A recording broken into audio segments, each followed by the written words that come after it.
पहिल्यांदा जो कागदच होण्याचं कारण आहे ज्याच्यात 1 रुपया पण दिला गेलेला नाही, 1 रुपया पण दिला गेलेला नाही आणि तो कागद होऊ शकत नाही, अशा या सगळ्या गोष्टी आहेत. तरी तो कागद केला गेलाय आणि तो आता केला गेलाय तर तो ग्राह्य धरला तर तो रद्द करण्यात आलाय.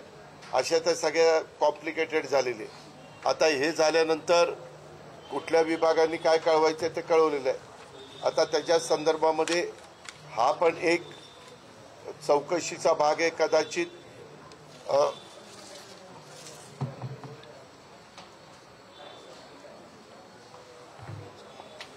तहसीलदार पुणे शहर कोण सूर्यकांत येवले यांचे कामकाजाच्या अनियमिततेबाबत खडक पोलीस स्टेशन येथे दाखल FIR मध्ये नमूद बोपोडी येथील ॲग्रिकल्चर डेअरी जमिनीच्या बाबत तिथं आमच्यातलं तर कुणाचा संबंध नव्हता, परंतु काही मीडिया चॅनल्सनी त्याच्यामध्ये आमच्याही कुटुंबाचा तिथं उल्लेख केला, चुकीची बातमी ती चालवली. माझे एवढीच मान्य आहे, परंतु त्यांनी इकडच्या ह्याचा इकडचा दाखला दिला.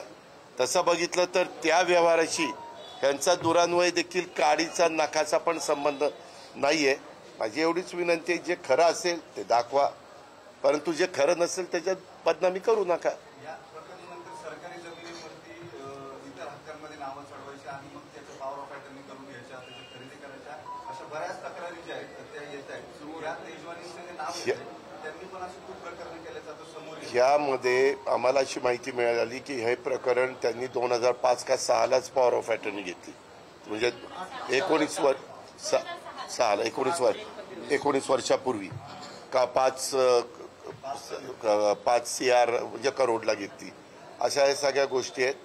पण आता चौकशी केल्यानंतर ह्याच्यातली काय वस्तुस्थिती, कारण जे चौकशीमध्ये अधिकारी नेमले ते अतिशय स्वच्छ प्रतिमेचे आणि प्रशासनामध्ये चांगली इमेज असणारी आहेत.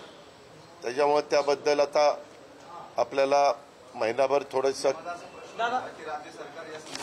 त्या ऐका ना, ते मला आता माझी ती नोट नाही तर मी तुम्हाला दाखवलं असतं.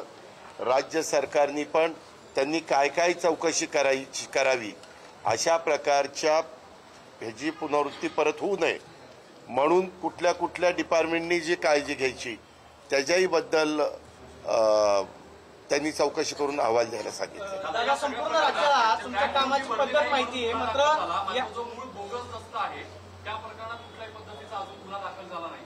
अर्थात जिल्हाधिकाऱ्यांनी तसं स्वतःहून त्यांची चौकशी समिती नेमली. बोगस दस्ताच्या संदर्भात ऐका ना, त्याच्यामध्ये आता चौकशी नेमलेली आहे. आता जो रेव्हेन्यू डिपार्टमेंटचा बॉस आहे प्रशासनामधला तेच प्रमुख आहेत. त्यांच्या खूप अंडर खाली जिल्हाधिकारी येतात, खूप खाली, म्हणजे अशा सगळ्या गोष्टी आहेत. त्याच्यामुळे आता त्या संदर्भात ह्याची सगळीच माहिती इत्थंभूत CM साहेबांनी पण ह्याच्यामध्ये अतिशय कडक भूमिका घेतलेली आहे. दादा, तुमच्या कामाची पद्धत सगळ्यांना माहिती आहे. काल तुम्ही पत्रकार परिषदेमध्ये येऊन तुमची भूमिका मांडली. प्रश्न विचारला त्याला थेट उत्तर दिलं नाही. सुप्रिया सुळेंनी पार्थ पवारांची बाजू घेतली. रोहित पवार यांनी ट्विट करतात त्यांनी या प्रकरणात एक ट्विट इतक्या दिवसात केलं नाही. तर कुटुंब म्हणून एकूण तुम्ही सगळेजण एकत्र असल्याचं जे चित्र दिसतंय तर तशी काही चर्चा झाली होती का? आणि माझी कुणाशी पण चर्चा झालेली नाही. मला तर पहिल्या दिवशी तर काहीच माहित नव्हतं. मी आपला नेहमीसारखा सकाळी 7ला तिथं जाऊन डोमला बसायचो आणि दिवसभर माझं कसं असतं, एकदा मी त्या कामामध्ये मनावर घेतलं तर आज पण आपण सकाळी काही मित्र मला भेटले. मी म्हणलं की माझं सगळं संपल्यावर मी तुम्हाला भेटेल, कारण इथून जुन्नरचा माणूस 2 तास जायला लागतो, भोर, राजगड म्हणजे वेगवेगळ्या भागातले.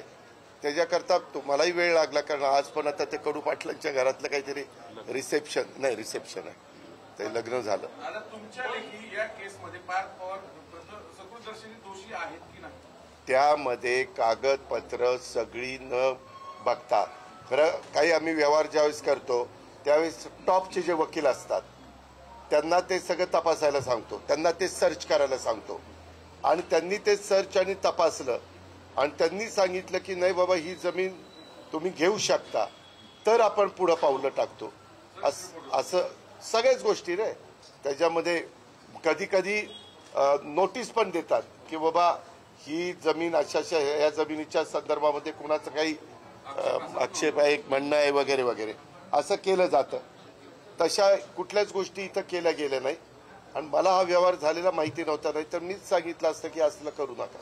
मात्र दादा या सगळ्या प्रकरणामध्ये आज पवारसाहेब बोलताना असं म्हणाले की पारदादांवरती गुन्हा दाखल करावा अशी विरोधकांची मागणी आहे. पवारसाहेब म्हणाले की राज्याचे गृहमंत्री सांगू शकतील, मुख्यमंत्री असं म्हणाले की हे प्रकरण गंभीर आहे, तर मग पार्थ पवारांवरती गुन्हा का दाखल नाही याचं उत्तर गृहमंत्री देतील. मात्र या सगळ्या प्रकरणामधून तुम्हाला अडकवण्याचा किंवा राजकीय दबाव तुमच्यावरती टाकण्याचा प्रयत्न केला जातो असं वाटतं? असं काही मला वाटत नाही. मी त्याच्याबद्दल चंद्रशेखर बावनकुळे यांचं स्टेटमेंट बघितलं.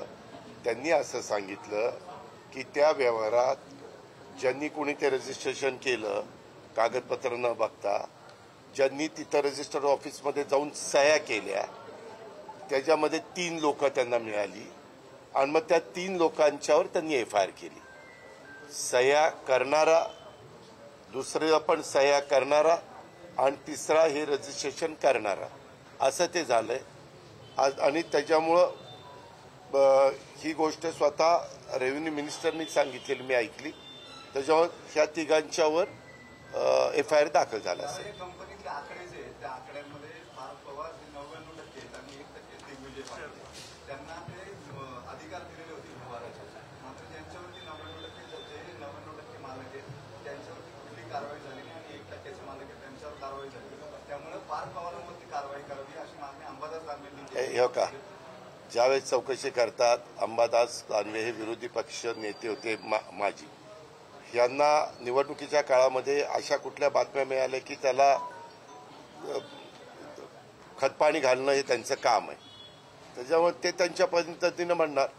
शेवटी सरकारचे प्रमुख आणि प्रशासन हे कायद्याच्या नियमाच्या चौकटीमध्ये पुढे जातं. उद्याच्याला चौकशी झाल्यानंतर दूध का दूध पाणी का पाणी पुढे होईल ना. इव्हन एकनाथराव शिंदेंनी पण तेच सांगितलंय किंवा त्यांना विचारलं तुमच्यासारख्या पत्रकार मित्रांनी, एकदा चौकशी होऊ द्या आणि चांगली टीम लावलेली आणि कुठेही सरकारने त्याच्यामध्ये FIR करायला दिरंगाई लावली. तुम्ही बघा सगळ्या गोष्टी तातडीनं त्याच्यामध्ये केलेल्या आहेत.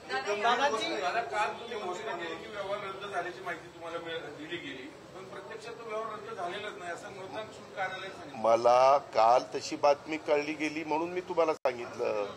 तिथं जाऊन त्यांनी सह्या केल्या म्हणून कळलं. आता ते कळल्यावर मी सांगितलं. आता त्याच्यामध्ये काय झालं पुढं काय नाही झालं, आज सुट्टी आहे, उद्या सुट्टी आहे आणि आता चौकशी होणार आहे. त्याच्यावर चौकशी करणारी समिती महत्वाची आहे, ती आता याच्यात बारकाईने चौकशी करेल. आता यातल्या दोन्ही गुन्ह्यांमधला गंभीर विषय हा आहे की या दोन्ही ह्या सरकारच्या मालकीच्या जमिनी आहेत. उतार्यावरती सरकारचा कब्जा हक्क आहे, बोकडीच्या जमिनी आणि अजूनपर्यंत तो व्यवहार झाला त्यांना तो जमिनीत हे पण मिळालं नाही, पोझिशन पण मिळालं नाही आणि त्यांना तिथं जाताही आलेलं नाही. पोझिशनचा प्रयत्न झाला होता माझ्या महिन्यामध्ये. पोझिशन झालंय का? नाही, पण प्रयत्न झाला होता. प्रयत्न झाला होता. प्रयत्नांती परमेश्वर. परंतु मला ते आज पोझिशन नाही एवढंच मला माहिती. हो, तू म्हणतोय ते बरोबर आहे. त्याच्यामुळं आपला सरकारचा जो रजिस्टर आहे, रजिस्टर ऑफिसचा जो ऑफिसर आहे त्यांनी ते थांबवायला पाहिजे होतं ना. असे तर व्यवहार होताच का म्हणे.